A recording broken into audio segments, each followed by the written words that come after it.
This is Legacy Battle. Make sure you hit subscribe on YouTube, Apple, iHeartRadio, Spotify, whatever platform you're listening on. Hit that subscribe button. I am Michael Adams, creator of Legacy Battle. My panelists tonight from the Gridiron Battle Zone, Brian King, Penn State Athletics, Kevin Adams, Ball State Athletics, Paul Havicott. We're joined tonight by a special guest. He's a 12-year MLB veteran pitcher, played with the White Sox, Yankees, Indians, and Angels. He's a three-time All-Star, AL wins leader, led the league in complete games 3 times, led the league in shutouts as well. He's led in almost every stat out there.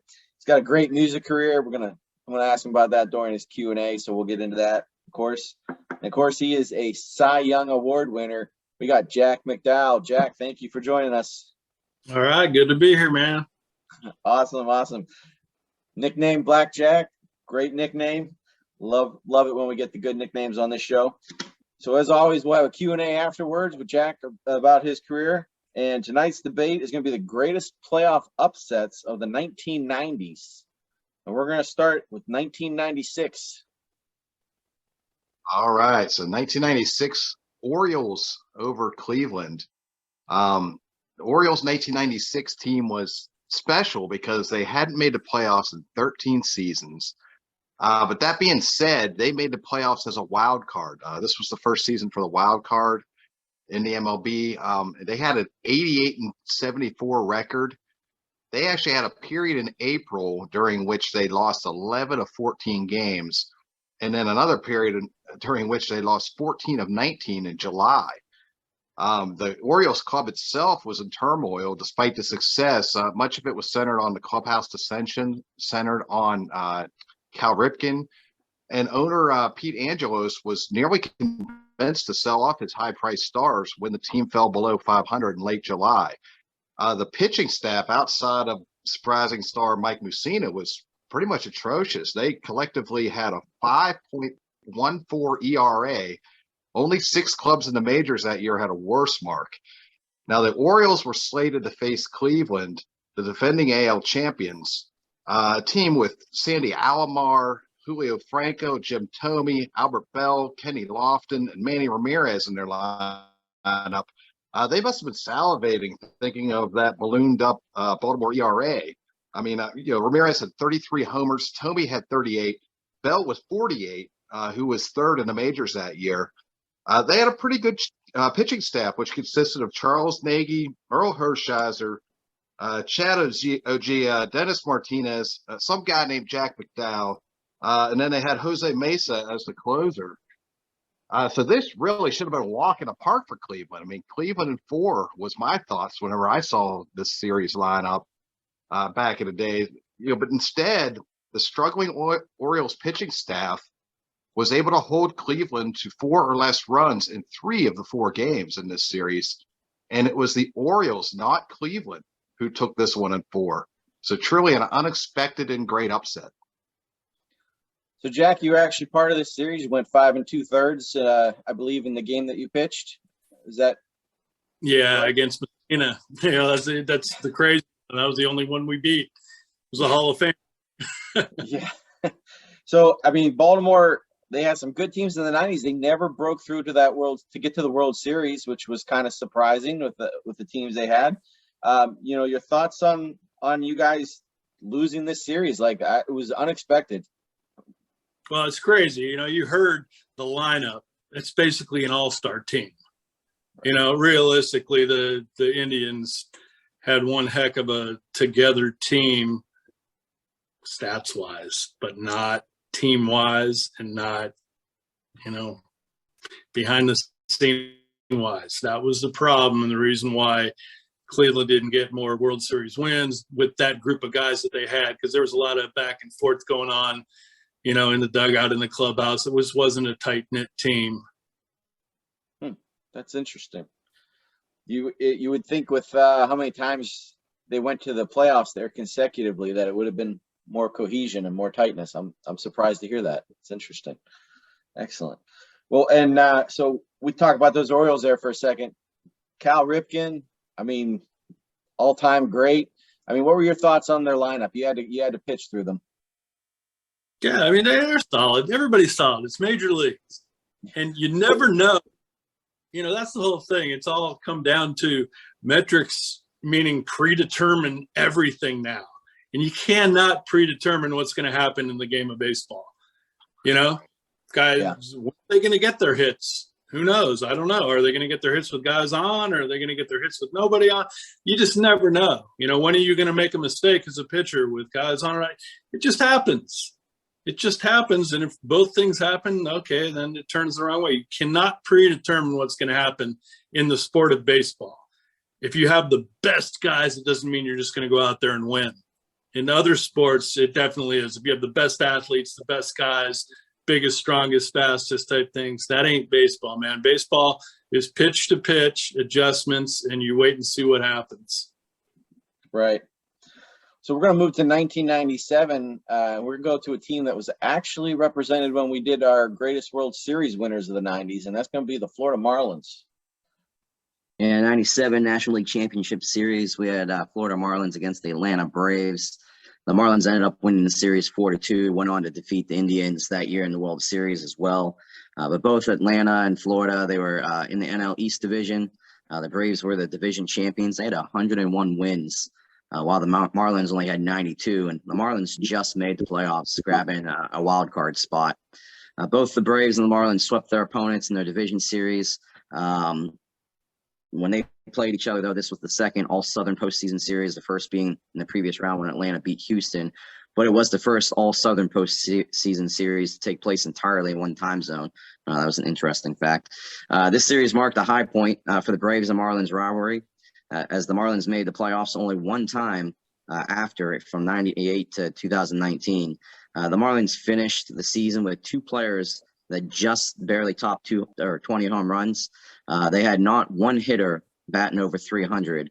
They had only one pitcher under a 3.18 ERA. They averaged total in their pitching a 3.81 ERA. They did have three pitchers in double-digit wins, but one just made double digits. The Braves had four batters with over 20 home runs. They had two batters batting over 300, two that were just under 300. Marlins had to face probably one of the hardest starting lineups for pitchers. They had four pitchers with double-digit wins. One of them had over 20 wins. Those names consist of Schmaltz, Maddox, Glavine, Nagel. Three out of the four had a less than 3.0 ERA, and the fourth was at a 3.02. So they averaged a 2.78 total between the four of them. Atlanta also had Blauser, Lofton, McGriff, Chipper Jones. I mean, it was a pretty all-star lineup. Now, Marlins did have, Moises Alou, Bonilla, Renteria. I mean, so they had some decent players, but they weren't playing to the level what Atlanta was. So I think this was a big shocker. Everybody in that Marlins lineup, I'm pretty sure every one of them was at least an all-star once in their career, if you go back and look at it. But, Jack, let me ask you, Glavine, Schmaltz, Maddox, Danny Nagel at the peak of his career, how can you beat that pitching staff? That is incredible, that pitching staff. Happened. They won their division every year for about a decade, but then when it got to the playoffs and all of a sudden you didn't have those National League umpires giving them the crazy strike zone, that's how they lost a lot of the times to the American League teams. And you talk about numbers and pitching numbers back then when there wasn't interleague all year long. There was no interleague play and all that. We were facing DHs and not pitchers. So you're going to have bigger numbers, bigger offensive numbers coming through that. So, it was a different thing, National League versus American League back in the 90s. And just your thoughts, since it was the Marlins that got the win, let's talk about them for a second. Livan Hernandez, one of the greatest playoff runs in history that year. He picked up 2 wins in that series against the Braves. And he kind of just came out of nowhere. I mean, what were your thoughts on Livan? Well, as I said, you just come out and you do your game. Sometimes you have good games. Sometimes you get the calls. Sometimes you can score some runs in a game, and that's the way it works sometimes. You never predict playoffs in baseball. Yeah. And, of course, Brian, let me come to you real quick. I know you're the big Jim Leyland fan. He got his World Series ring there. Just what did that mean to you as someone who unfortunately watched him lose in Pittsburgh 3 seasons in a row? Yeah, well, I mean, being a Pirates fan, I guess in a way, it kind of gave me a little bit of a validation, that he was great, and it was cool to see him, to see him on top and see him win that championship, because the way that things had gone at Pittsburgh, and he kind of got the rug pulled out from under him, there as everybody sort of exodus out of the off the team in 93 and 94 there. So yeah, it was cool to finally see him reach that pinnacle. Sadly, the rug was pulled out on the Marlins the following year as well. Big fire sale. Fire sale, absolutely. Well, let's move on to our other team from 97, and that's going to be this time in reverse, the Cleveland Indians pulling off the upset against the evil empire, the New York Yankees. So the Yankees were actually the wild card team that year. However, they had 10 more wins than the Cleveland Indians. So they may have been the wild card, but they had the better record. So we look at this 97 season, and the Yankees hitters, they had more runs, hits, doubles, triples, RBIs, walks, less strikeouts than Indians hitters. They had a better batting average. So then we go over and look at pitching. The Yankees ERA, almost a full point better than the Indians.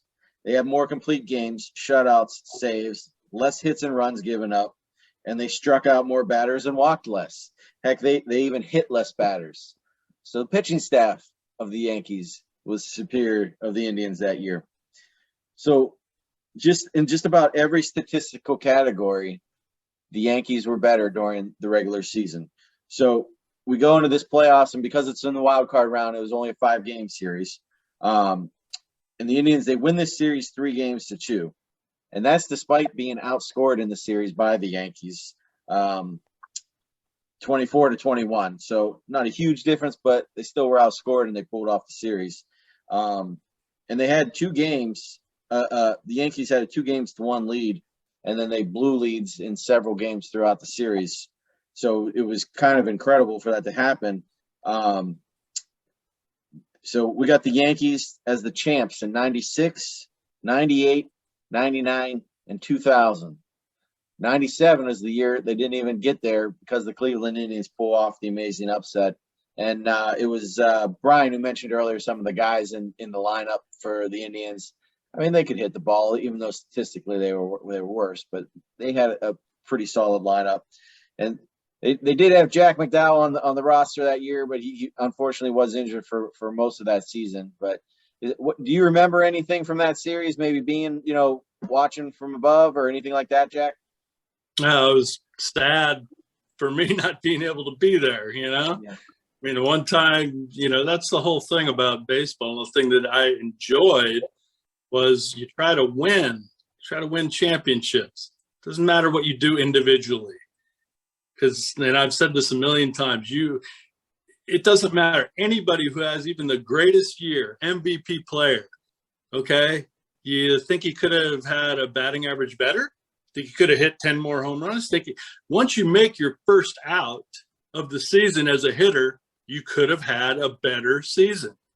As a pitcher, once you give up your first hit, well, you could have had a better individual season. But guess what? When you win a championship, that's it. You just reach the top goal, and there's nothing else to accomplish. There's always more to accomplish individually. The only thing that you can reach that is the biggest thing and the real thing is championships. And so it was a bummer not to get there, not to be going into the playoffs. And then, the one team that went to the World Series that I was on the roster, but didn't get a chance to pitch in it. And that was a bummer. Right. And it just seems like too, whenever a team beats the Yankees, it's higher profile. It's New York. It's the Yankees, That's always something I've noticed, at least. But all right, let's go to the 98 Padres.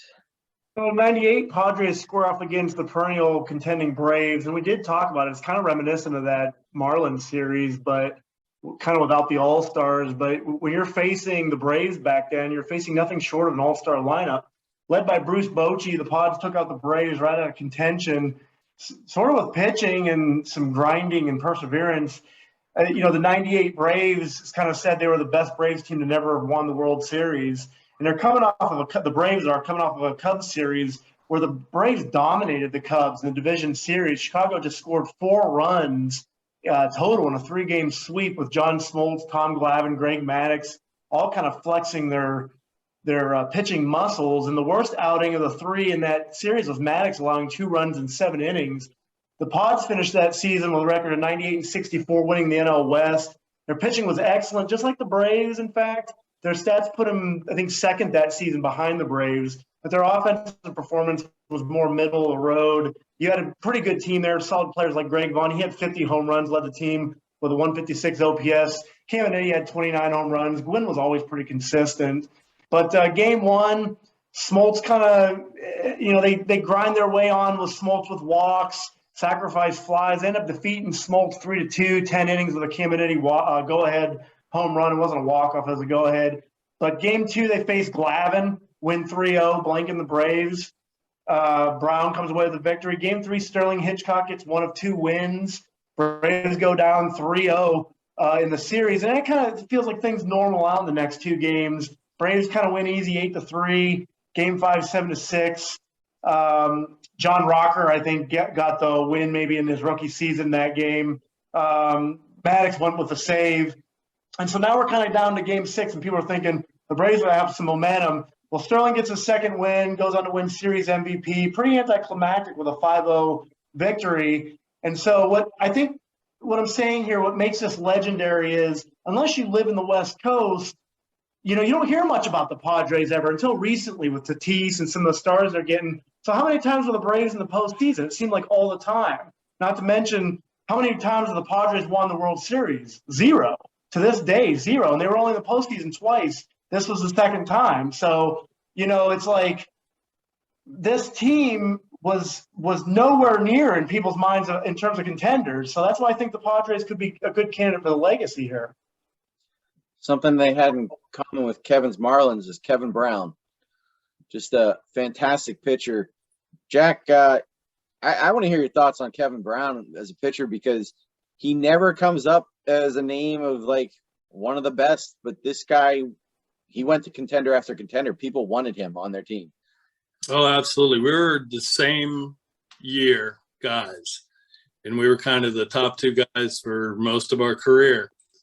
You want to know the funny, interesting story of that is when the year that I got traded during the strike in 94 to the Yankees. We were both supposed to be free agents after that season, but because we didn't play that last month and a half or something, we didn't get our full time. So we had to play 7 seasons to become free agents. We both get free agency the next year, obviously, after my year with the Yankees and his last year with the Rangers, right?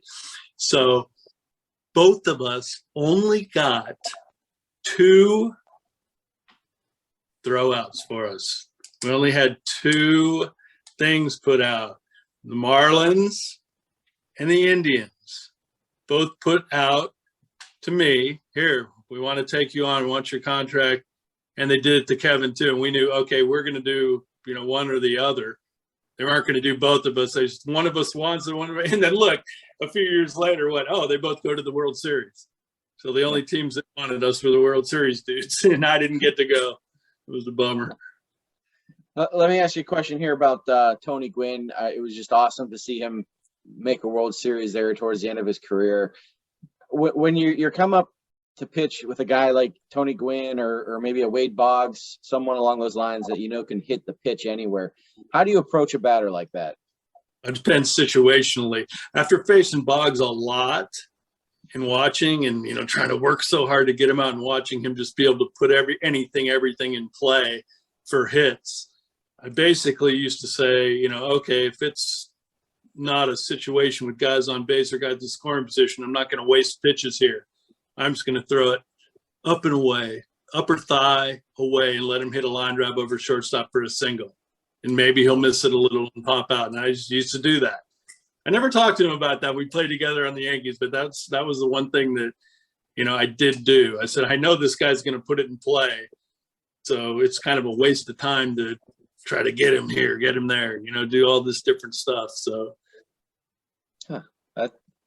that's interesting. So you actually we're saying, okay, you're giving him a pitch to hit, basically. yeah, go ahead.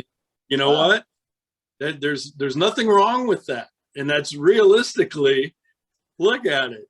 You're in the Hall of Fame, you're getting out 7 out of 10 times. Mm-hmm. Well, wait, 7 out of 10 times and you're a Hall of Famer? Absolutely. So throw strikes, guys. Stop trying to get everybody to swing and miss. Throw the ball over the plate. See what happens. They'll get themselves out sometimes. Well, nowadays everybody swings and misses, or they hit a home run. That's about all you see. So, all right, well, we got one shout out, 93 Phillies over the Braves tonight. So that's our shout out. Let's move into our vote. You cannot pick your own. Paul, you're in my top corner. Who are you taking?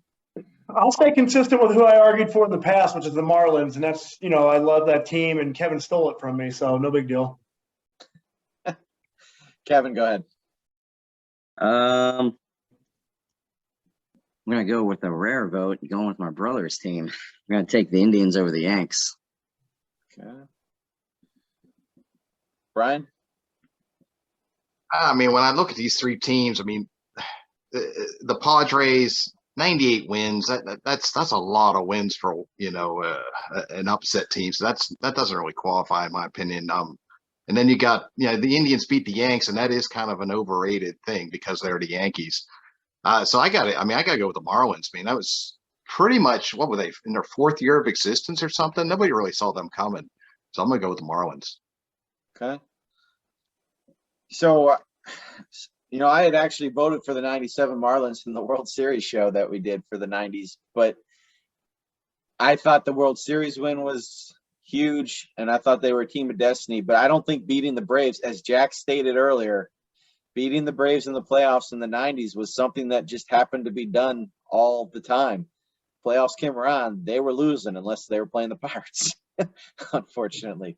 So I'm not picking any of those Braves upsets, so that gives me the 96 Orioles. So, Jack, we come to you. What's your biggest upset? Yeah, well, they're kind of all upsets, but I think the Padres one, that was pretty good too.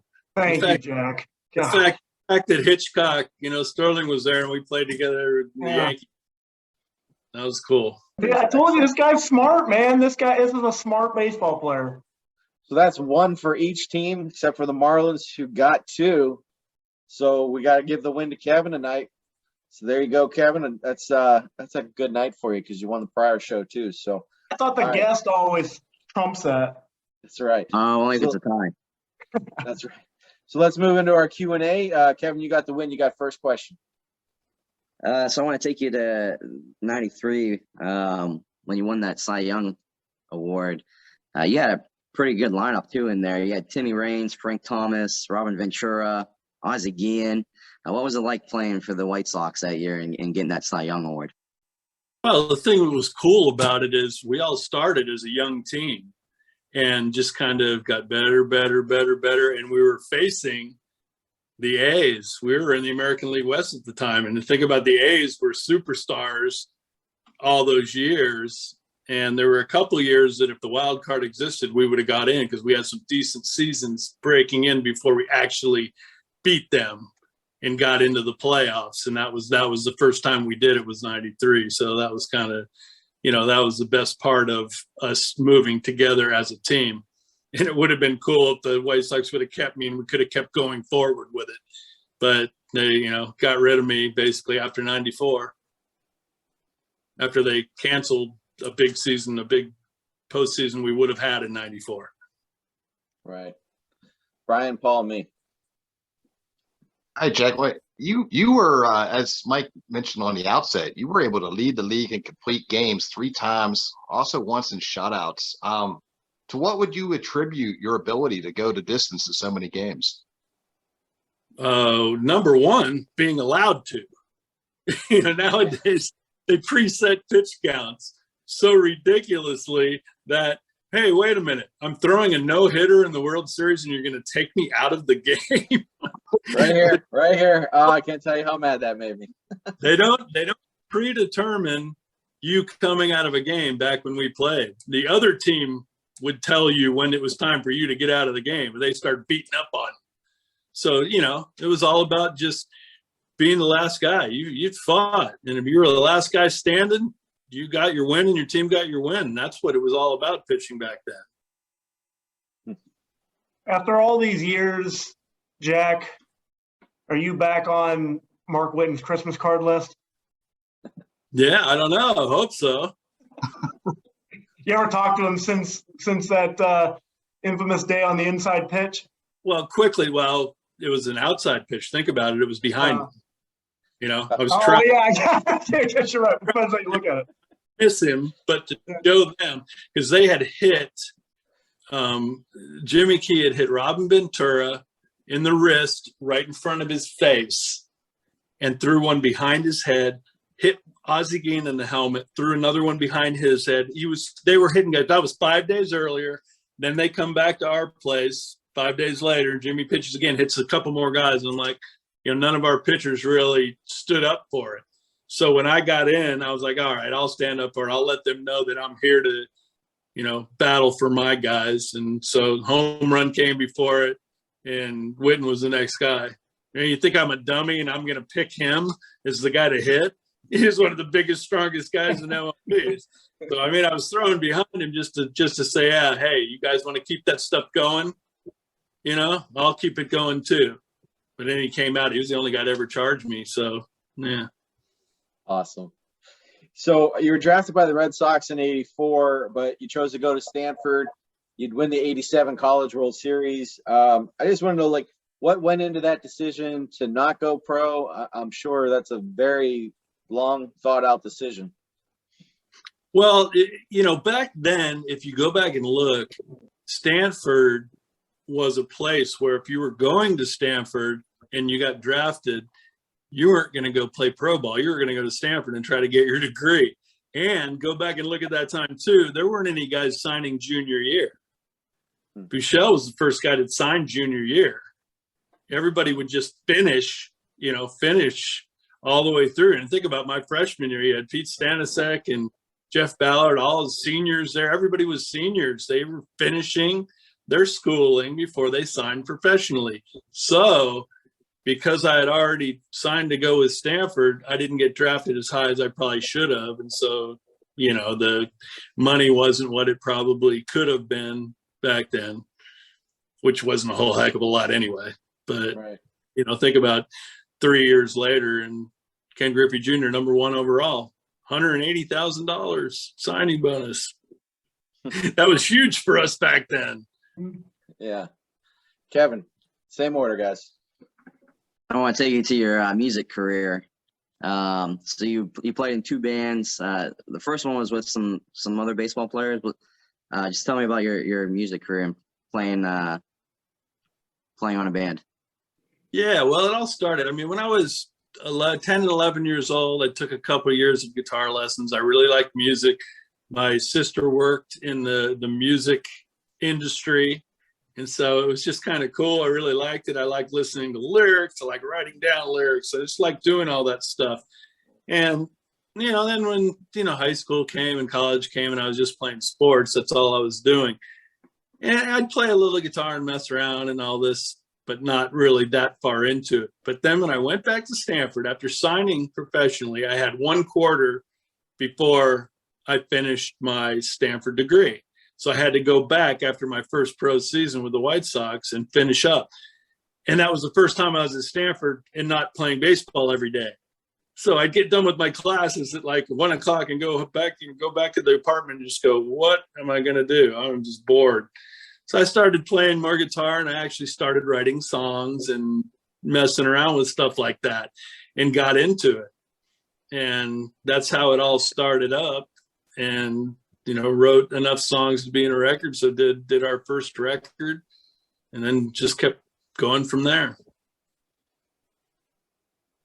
So Jack, one thing that seemed consistent throughout your time in Chicago, aside from you being a top quality pitcher, was both the way the club did not seem to really show you the appreciation, at least I felt that you deserved, and the several cycles through arbitration. So was this the ultimate reason that you ended up out of Chicago? Yeah, they weren't a big fan of mine for whatever reason. They never, ever even gave me a contract. They always just took me to arbitration and whatever, they didn't offer me any contracts at all. So the first 3 seasons were boom, boom, boom. You got 62.5 as the first year, and then the next year was 70, next year's 85, and then after that it was arbitration. It took me 3 straight years to arbitration without a single offer at all of any contract, not a 1-year contract, nothing. And even going into my final year, I went and met with Jerry Reinsdorf, and I said, listen, I know that you guys know whether you want to sign me after this season, after the 94 season as a free agent. I know you know that right now. Said, so whatever it is, don't take me to arbitration. Just offer me, if I'm just going to be here 1 more year, just offer me a 1-year deal and let's just do it. And then, then you can let me go to free agency. But if, we're going to sign a free agency, let's go. Well, they offered me the day before we were supposed to go to arbitration in that last year. They gave me 4 different 4-year offers. And I just looked at them. I said, they're 4-year offers. I didn't even barely even look at how much it was. And I said, great, pick one. I don't care. I'll do any one that you want to pick. Go ahead. So I'm like, okay, good. Now I'm going to sign and be with the White Sox for the next 4 years at least. Next day, boom. No, we're taking your arbitration. Let's go. I was like, what? What in the world? They take me in there again. 3 arbitrations after I won 17, 20, and 22 games at 3 straight years, and they take me to arbitration. And it wasn't even because we were negotiating and not getting around negotiation. It was because the ownership back then wanted the top players to go to arbitration to set the top line of salaries for that group down. That's what it was all about. So I don't know why the White Sox didn't want to re-sign me, other than it was frustrating to go through that every year. That was such a great team with you on there. That's crazy. I love this picture of you, this signed picture. You're flipping off the Yankee fans. Can you put us there? Buck Showalter visits the mound. He takes you out. I love the allure to it. I love the way you didn't hold back. I don't know how you feel about it, but it helps with your rock star allure. But this powerful Yankees entity, you let them know how you felt. Can you put us there? Would you go back and do it all over again the same? Well, it's tough. It's kind of a bummer because then you go coach a bunch of kids and they look up your history and they go find that and they're like, oh, so that's kind of a bummer for, young kids to have to see that and not understand it. But, it wasn't, the Yankees guys, they didn't understand. That year in 1995, go look, Jimmy Key was our number 1. I was our number 2. Jimmy Key lasted 2 starts and he was hurt and done for the season. And I asked people, it was the first year that the Yankees went to the playoffs in 13 years. Do you remember who all of our pitchers were? And people are like, no, I can't really. I said, yeah. So guess what? Buck called me in after Jimmy went down and he said, listen, I know that you're not a selfish player. You're a team player and you will suck up the innings we need, because we're going to bring up a lot of rookie pitchers that aren't, used to it. Our bullpen's probably going to have to do a lot of work this season, because our starting rotation isn't the greatest right now. And so we're going to have to run you out there. And so that's how it went. And you go back and look, I threw a ton of innings and then got hurt at the end of the season, missed my last 2 or 3 starts of the season before the playoffs started, and still was like second in the league in innings pitched. And that was the reason. Even if I was getting beat up, he would leave me out there for 7 or 8 innings just to do it. And the Yankees fans would just boo me and boo me and boo me. I'm like, you don't understand. You know what? I'm ruining the back of my baseball card for your team and my team. Why are you booing me? And the fact that the first time that I faced the White Sox and they beat me up, and then my team's booing me, that's the thing that really knocked me off the mound. I was like, wait a minute, this is embarrassing. They just traded me to you guys, and now you're booing me like I'm nothing, but I'm actually doing good stuff for you guys. Why are you doing that? So that's kind of what I was trying to say. Yeah. And that was the only way they could hear it all. So you mentioned the strike year, 94. I want to take it back to that year. You had a fine year. You led the league in games started, and it looks like I think you, at the time when baseball ended there, you also were leading the league in strikeouts to walk ratio. So a nice solid year there in 94. We did a whole show, which was who would have won the 94 World Series. No, it was either the Expos or us. So I believe you guys were like a half a game back or something at that point when they went on strike. Were first place. We were a half. When they canceled it, we were in first place.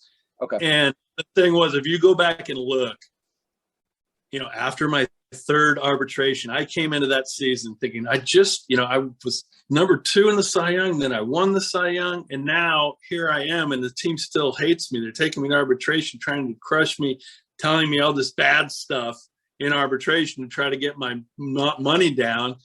So when I came back to that season, it really messed up my mental approach, and I started off horrendously.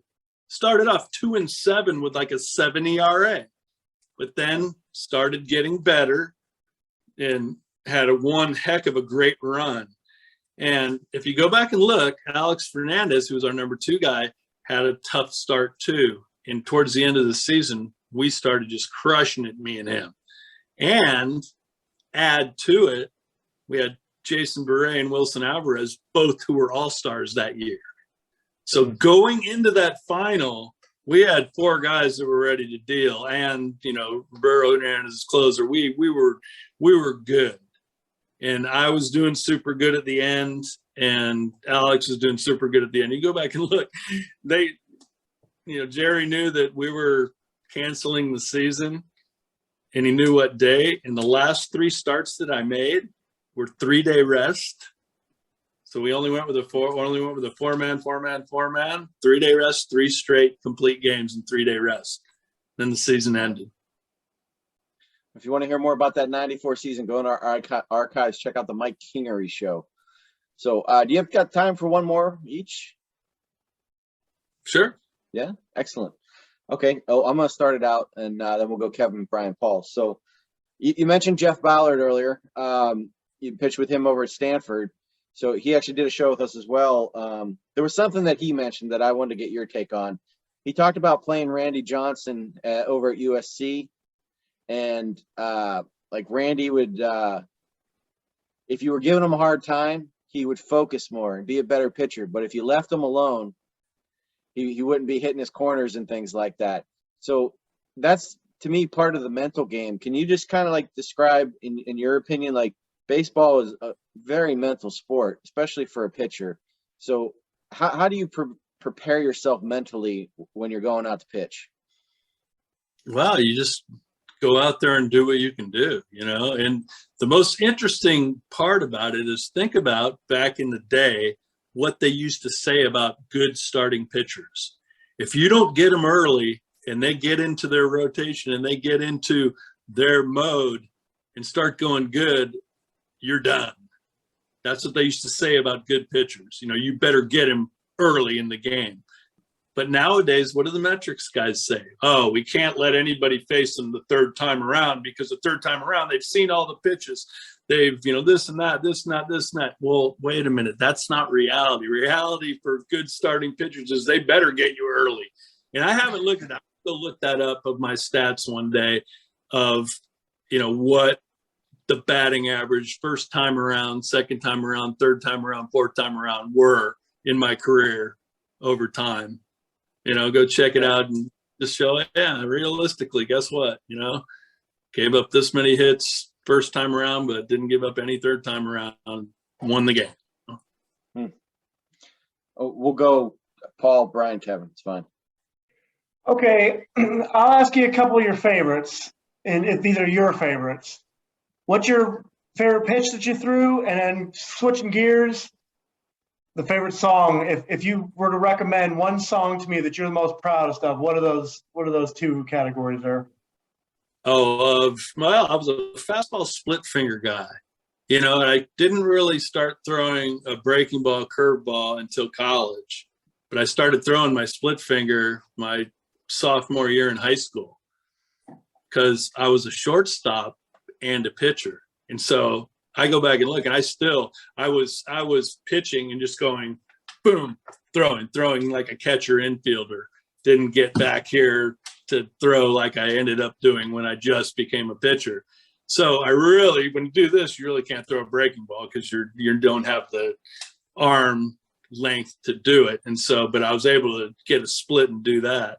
So the split was the thing to help me because over time, I threw it for so long, and that was my second pitch all the time, is I was able to move my hand to cut it, turn it one way, do different things with it, and it was a different pitch at the time, which was cool. And we say favorite song of mine? Yeah, the band. What's the song you like? Not the one that's the most popular, but what's the one that's nearest and dearest to you? They're kind of all, I kind of like them because they're all have something to do with my life at some point. But in my record, Ape of the Kings, I think one of my favorite songs, I suppose, is Hey Man. Hey Man. I'm listening to it tonight. So Jack, of all the batters that you faced, can you tell me one that always gave you trouble, and was there one like really good, all-star type player that you always dominated? Well, Robbie Alomar was one that used to get me all the time. He was one of the toughest guys that I ever faced. And going back and looking at numbers, one of the better guys that I actually did really well against, which was crazy because it was right-hander versus a left-hander, was Ken Griffey Jr. Oh, I did pretty good against him. He only hit, I think, either high 100s or low 200s against me. And it just was the way it was, And it's interesting because I was watching old videos of my career a couple of years ago, and there were back-to-back bunts against the Mariners. The Mariners did back-to-back bunts for base hits against me. Guess who they were?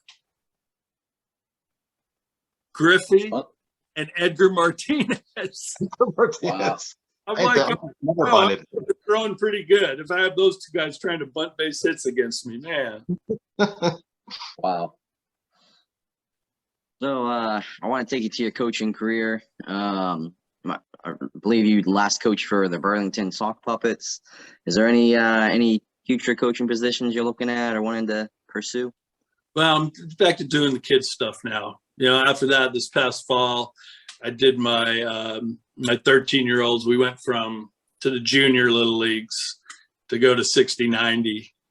Go from little league to 60-90 because he had to try out for his middle school team, which he made this year.